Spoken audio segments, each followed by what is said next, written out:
حکومت نے ایک نئے فوجی آپریشن کا فیصلہ کیا ہے عزم استحکام کے نام سے۔ جماعت اسلامی اس کو مسترد کرتی ہے۔ پاکستان مزید کسی فوجی آپریشن کا متحمل نہیں ہو سکتا۔ 2001 میں جب یہ حالیہ آپریشن شروع ہوئے تھے تو اس وقت کیا حالات تھے؟ اس وقت کے حالات یہ تھے کہ ہمارا پورا جو بارڈر تھا، جو قبائل سے لگتا تھا، افغانستان سے لگتا تھا، KPK سے لگتا تھا، یہ سارا کا سارا محفوظ تھا۔ یہ ہمیں فوج رکھنے کی کبھی ضرورت نہیں پڑی تھی، بلکہ قبائل تو وہ لوگ تھے جنہوں نے ہمیں آدھا کشمیر آزاد کر کے دیا تھا۔ یہ کشمیر بھی قبائل کی جنگ کے نتیجے میں ہم نے حاصل کیا تھا، جہاد کے نتیجے میں حاصل کیا تھا، اور سری نگر کے دروازے تک پہنچ گئے تھے لوگ۔ وہ تو بدقسمتی سے انہیں واپس بلا لیا گیا۔ تو یہ قبائل تو ہماری بہت بڑی فورس تھی، لیکن امریکہ کے کہنے پر جب ہم اس جنگ میں شریک ہوئے اور مشرف نے سب سے پہلے پاکستان کا نعرہ لگا کر لوگوں کو بیوقوف بنانے کی کوشش کی، اس جنگ کے نتیجے میں آج پاکستان کے یہ حالات ہیں کہ دہشت گردی روکے نہیں رکتی ہے۔ جب مکمل طور پر حالات محفوظ تھے تو اس وقت اس جنگ کے نتیجے میں پورا افغانستان ڈسٹرب ہوا، تہس نہس کر کے رکھ دیا امریکہ اور الائڈ فورسز نے۔ اس کے نتیجے میں یہ ہوا کہ بھارتی را کے اڈے بن گئے۔ وہ جو افغانستان میں ان کے سفارت خانے تھے، وہ سفارت خانے نہیں تھے، وہ ان کی را کے اڈے بن گئے۔ بلیک واٹر گھس گئی، CIA آ گئی، اور دنیا بھر کی ایجنسیوں نے پاکستان کو اپنی آماجگاہ بنا لیا۔ یہاں پراکسی ہونے لگی، اور 1 لاکھ کے قریب لوگ اس میں جاں بحق ہوئے۔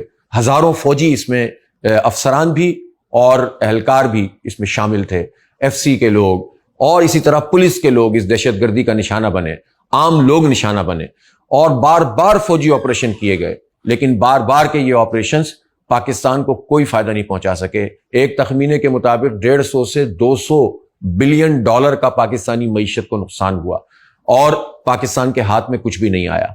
اب جب یہ ہم پر دباؤ آتا ہے بیرونی جو قوتوں کی طرف سے، کبھی ایک قوت کہتی ہے کہ آپریشن کرو، کبھی دوسری قوت کہتی ہے کہ آپریشن کرو، اور اس سب کے نتیجے میں پاکستان کے مجموعی حالات میں بگاڑ پیدا ہوتا ہے، تو ہم کسی صورت میں بھی اب اس کے متحمل نہیں ہو سکتے۔ پہلے ہی ہم دیکھ رہے ہیں کہ عوام اور اداروں کے درمیان ایک بہت بڑی خلیج پیدا ہو چکی ہے۔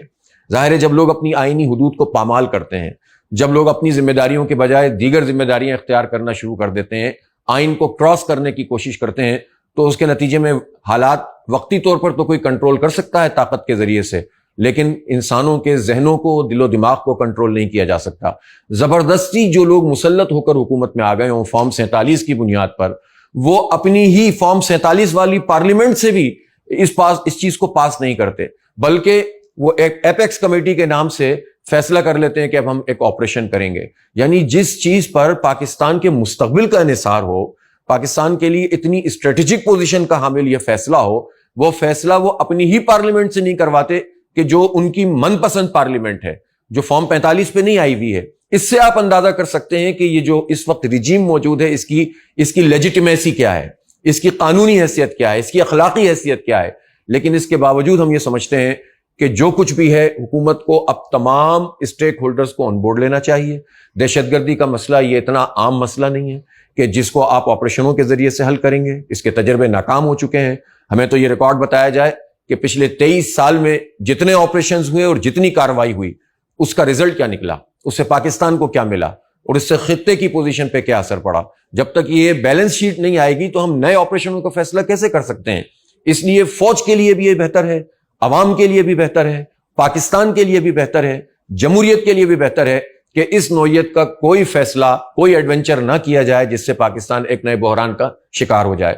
ہم یہ سمجھتے ہیں کہ پاکستان کی اس وقت جو صورتحال ہے، اس میں جو دہشت گردی کی کارروائیاں ہیں، جو ہمارے ادارے بتاتے ہیں اور ہماری حکومت بتاتی ہے کہ افغانستان میں وہ لوگ موجود ہیں کہ جو دہشت گردی کی کارروائیاں کرتے ہیں۔ افغانستان سے پاکستان کے تعلقات بہت مضبوط تعلقات تھے۔ ہم نے 40 سال میزبانی کی اپنے بھائیوں کی۔ افغانستان کے لوگ بھی پاکستان کو اپنا گھر سمجھتے رہے، لیکن پچھلے عرصے میں کچھ ایسی نادیدہ قوتیں ہیں کہ جنہوں نے اس ساری صورتحال میں بگاڑ پیدا کر دیا، اور پاکستان میں ایسی لابی موجود ہے کہ جس نے اس میں جو ہے وہ جلتی پہ تیل کا کام کیا۔ افغانستان سے تعلقات کا خراب ہونا، افغانستان سے کوئی جھگڑا ہونا، افغانستان کے میں جو ہے وہ فوجوں کا آپس میں تصادم ہونا، کسی بھی صورت میں نہ پاکستان کے لیے اچھا ہے، نہ افغانستان کے لیے اچھا ہے، نہ اس خطے کے لیے اچھا ہے۔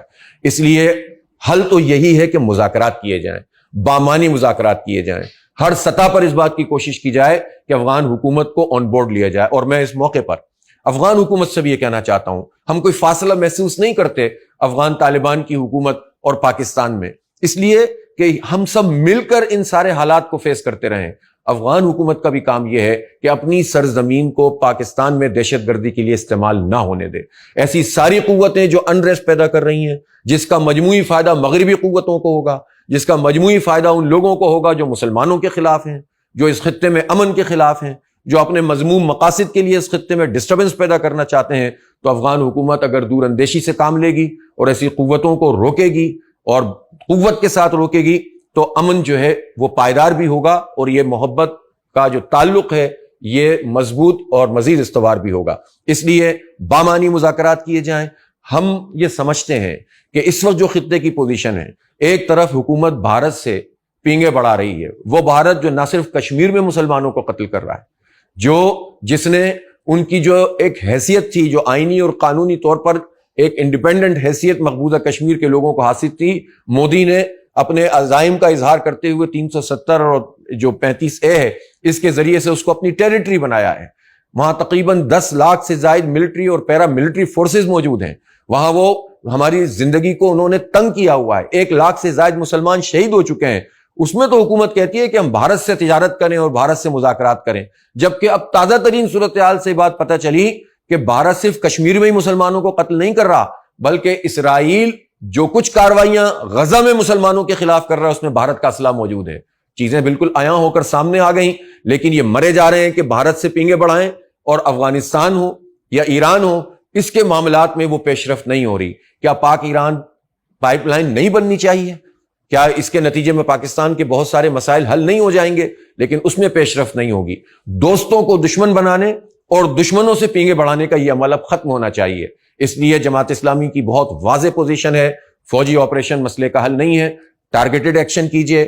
ہم دہشت گردی کی کسی بھی کارروائی کی مذمت کرتے ہیں, دہشت گردوں کے لیے کوئی سپیس نہیں ہونی چاہیے, لیکن جہاں ہمیں ٹارگیٹڈ ایکشنز کی ضرورت ہے وہاں ایپیکس کمیٹی کا جو نیشنل ایکشن پلان تھا, جس میں یہ طے ہوا تھا کہ کائنیٹک اور نان کائنیٹک دونوں ایکشن کیے جائیں گے, لیکن انفارچونیٹلی بدقسمتی سے وہ قبائلی عوام کو جو فیسلٹیز پہنچانی تھیں, کے پی میں جو چیزیں بہتر بنانی تھیں, بلوچستان کے عوام کو جس طرح اعتماد میں لینا تھا, کراچی میں جس طرح امپاور کرنا تھا لوگوں کو, پورے پاکستان کے لوگوں کے اندر ایک یگانگت پیدا کرنی تھی, نوجوانوں کی امپاورمنٹ کے لیے, ان کے روزگار کے لیے, ان کی تعلیم کے لیے جو اقدامات کرنے تھے, کوئی قدم پراپر طریقے سے نہیں اٹھایا گیا. تو دہشت گردی کی بہت ساری وجوہات ہوتی ہیں, جب تک ان اسباب پر آپ نظر نہیں رکھیں گے اور ان اسباب کو ختم کرنے کی کوشش نہیں کریں گے, دہشت گردی پنپتی رہے گی اور بیرونی قوتیں ان حالات سے فائدہ اٹھا کر ہمارے ہی نوجوانوں کو استعمال کرتی رہیں گی. اس لیے تعلیم ہمارے نوجوانوں کو چاہیے, اخلاقیات کا پورا سسٹم چاہیے, یہاں پر انفراسٹرکچر چاہیے, ہمیں روزگار چاہیے ہمارے نوجوانوں کو, یہاں ہمیں سڑکیں چاہیے, یہاں ہمیں تعلیمی ادارے چاہیے, یہاں ہمیں IT ایجوکیشن چاہیے, یہاں ہمیں یونیورسٹیز چاہیے. آپ ان چیزوں پہ توجہ نہ دیں, مہنگائی کے بم مارتے رہیں, IMF کے کہنے پہ بجٹ بناتے رہیں اور پھر کہیں کہ دہشت گردی ہے لہذا فوجی آپریشن کے ذریعے سے مسئلہ حل ہوگا. یہ مسئلہ اس طرح کبھی بھی حل نہیں ہوگا. آئیں ہم اس بات کا عزم کریں کہ ہم مل کر پاکستان کو مضبوط کریں گے, لیکن ان طریقوں سے کریں گے کہ جو جینون اور صحیح طریقے ہیں, ان طریقوں سے کہ جس کے نتیجے میں افراتفری پھیلے اور بیرونی قوتیں فائدہ اٹھائیں, وہ کبھی بھی ہمارے حق میں نہیں ہو سکتی. بہت شکریہ.